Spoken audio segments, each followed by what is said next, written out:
কেন নয়, ৪৩ জন চিকিৎসককে সৌগত করার একটা শোকজ আমার করবেন করার একটা কথা এসেছিল।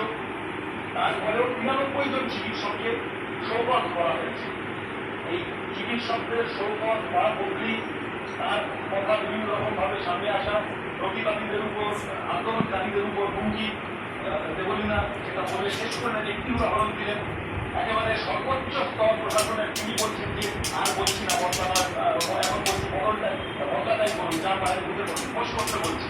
আর বাবু যত বলে বাড়ি সব দলে বলে তার যতগুণ তারা বলছেন এবং ছড়াচ্ছেন, পরের দিন আবার ক্ষমা চাইতে হচ্ছে। কিন্তু এই আন্দোলনকারীদের উপর একসাথে একই সময় আপনারা বিমান যাত্রী করে মিছিল করবেন।